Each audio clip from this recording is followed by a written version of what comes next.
Cordial saludo. Bienvenidos de nuevo a este su espacio de temas y problemas literarios. Todos hemos escuchado alguna vez hablar respecto del movimiento literario del realismo mágico, pero ¿sabías cómo se originó conceptualmente este movimiento y qué términos algunos han puesto en conflicto como realismo mágico o lo real maravilloso? ¿Cuáles de los principales autores están conectados por ellos, muchos conocidos por nosotros, como García Márquez o Cortázar o Rulfo? ¿Cuáles son las características de este movimiento? Hoy vamos a aproximarnos un poco a estas y otras preguntas, no sin antes recordar que soy Sundiata Keita, escritor, miembro fundador del colectivo artístico Epísteme Colombia y tu anfitrión en este tu espacio. La realidad es que es un tema bastante estudiado ya hace varias décadas. Fue un movimiento literario representativo de Latinoamérica que llegó de alguna forma, a impresionar y a llamar la atención de la crítica europea. Vamos a ver un poco esas interrelaciones, esas idas y vueltas que ha tenido el concepto y, por supuesto, algunas características, como siempre, aproximándonos desde el argumento y sin una pretensión de erudición, sino de una manera, pues, de alguna forma panorámica y también inacabada, porque, como vamos a ver inmediatamente, aún desde los conceptos que se han utilizado, ya se ha generado una polémica. Entonces, es un tema, pues, que no podemos tratar de abarcar con una especie de pretensión enciclopédica. Dicho esto, vamos a continuar. Eh, por principio, un crítico de arte alemán, apellido Roh, contemplar una pintura donde se veía una realidad alterada, distorsionada, prácticamente inverosímil, él acuñó el término realismo mágico. De hecho, fue traducido en 1925. eh, Acá llegaron esos textos y un par de décadas después encontramos a un crítico ya específicamente literario eh, venezolano, el cual comenzó a utilizar este término en 1947. Entonces, digamos que es un precursor del concepto. Uslar Pietri, él en uno de sus ensayos, porque él después lo va desarrollando un poco más, se contempla al hombre de la literatura como algo que no está encapsulado por los datos, también una especie de misterio y una especie de negación poética. Entonces, en este orden de ideas, este autor aparece el término. De ahí, algunos teóricos pues hablan que hay una diferencia entre lo que es realismo mágico y lo que es lo real maravilloso, que es un concepto que introdujo Alejo Carpentier, que lo tuvimos un poco acá también, un test, también de manera preliminar, un texto de él acá en el canal. Y Carpentier, en el año 1949, por eso se dice que fueron prácticamente simultáneos, ¿no? Él, para introducir su novela El reino de este mundo, comenzó a hablar de lo real maravilloso. Entonces, para un sector de la crítica, ustedes si hacen su indagación, que los invito también a ellos, van a encontrar que son dos conceptos con un desarrollo teórico distinto, pero otros dicen que básicamente se pueden tomar como sinónimos porque, digámoslo así, los autores son contemporáneos, bebieron más o menos de las mismas fuentes y entonces no justifican una distinción. Ahora bien, el movimiento en sí, porque es que es lo que se caracteriza, es un movimiento literario, como dijimos, surgido a mediados del siglo XX, algunos lo sitúan ya en 1930, 1940, con algunas novelas precursoras como Los Sangurimas y Lanzas Coloradas, otra serie de novelas, pero básicamente tiene una gran preocupación estilística y el interés bastante fuerte, bastante marcado de mostrar lo irreal o lo extraño como parte de la cotidianidad. Esa sería una de las claves para entenderlo. Es decir, no se está hablando de lo mágico o de lo fantástico en cuanto a lo de la literatura fantástica lo entiende, donde evidentemente la verosimilitud está dada no en función a un hecho cotidiano, sino a un mundo, digamos, fantástico ordenado por sus propias reglas. Eso no es lo que sucede en el realismo mágico. En el realismo mágico, lo irreal, lo extraño, inclusive lo paranormal, se muestra como parte de una cotidianidad. Aquí voy a abrir un paréntesis porque hace años yo leía un ensayo, ahí sí me van a disculpar, no recuerdo el autor, y él comenzaba hablando respecto de cómo la mentalidad europea, cuando tienen el contacto con América, ellos comienzan, llegan a una realidad que es mágica para ellos, ¿no? Una gran cantidad de leyendas que ustedes van a ver en los cronistas y las descripciones, los paisajes, los animales, los frutos, las culturas, todo era realmente mágico para los europeos. Este autor decía que concretamente cuando se da la expedición botánica de von Humboldt, se comienza de alguna manera a secularizar lo que es América, es decir, a introducirla en el canon de la razón, esto entendiéndolo, aquí yo hago la nota dentro de la razón europea, ¿no? En el canon de la razón y de alguna forma al secularizarla, al hacer esta taxonomía de los animales, al ya compendiarla científicamente, se le quita un poco de esa magia que América tenía. Así cierro ese paréntesis, pues dan créditos al autor, realmente no recuerdo quién fue el de esta idea, pero me parece muy interesante porque vincula una perspectiva histórico-sociológica.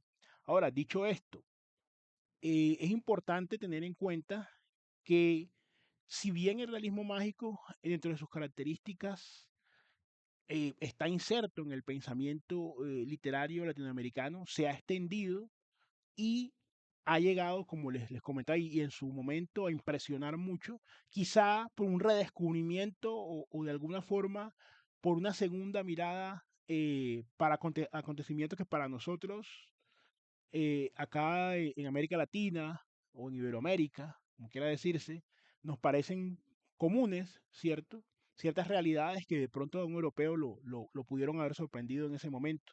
Digamos, es un segundo encantamiento de América, esta vez no por medio de la geografía, sino de la literatura.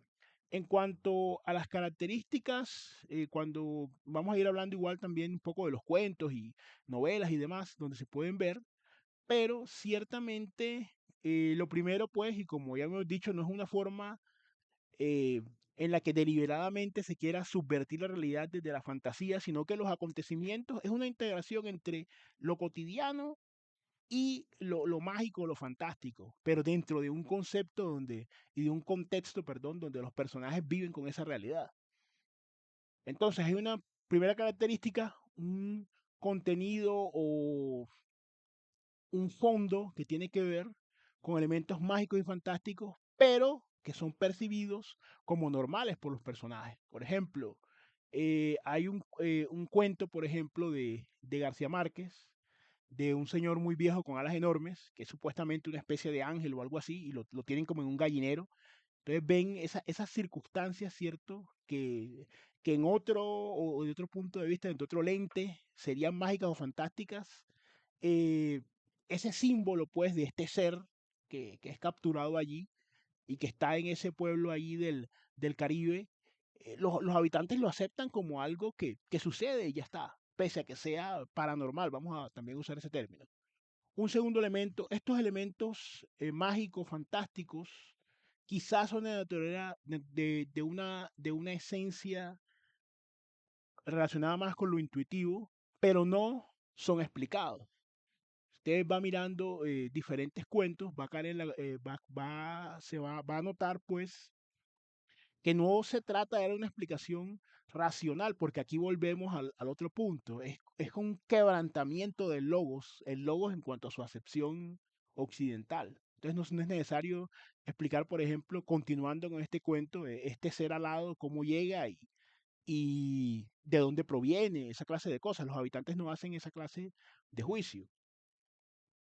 Lo sensorial, la tercera característica, como parte de lo que se percibe como real. Hay un gran predominio de los sentidos y su uso le informa a los personajes la realidad de lo que están viviendo. No están viviendo, pues, digamos, en un espacio etéreo, en un espacio, no, sino el mismo espacio material que es susceptible de ser captado por los sentidos.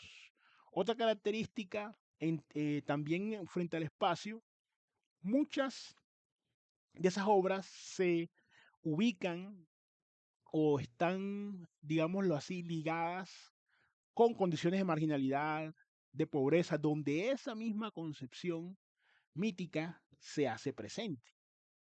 Es decir, son espacios donde ese mismo orden de pronto un poco deudor un poco deprimido, ¿no? Un poco deudor de mejores condiciones, le permite a los personajes adaptarse y a la historia también adaptarse a esas circunstancias, como por ejemplo en el de este cuento de García Márquez, donde finalmente este ser que en otras circunstancias puede este ser alado y demás, que tiene una lengua extraña y todo lo demás, después de leer el cuento, eh, prácticamente es rebajado de alguna forma al nivel de una gallina, precisamente por la precariedad en la que viven allí.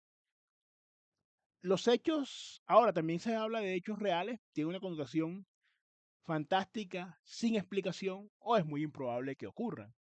Eso lo vemos también en varios, no solamente cuentos, sino también inclusive novelas. Por ejemplo, en El rastro de tu sangre en la nieve de García Márquez, Nena da Conte, pues, se supone que se da un pinchazo por una rosa y se desangra y se muere de eso. Pues evidentemente eso no va a suceder, pero se va narrando como un hecho real.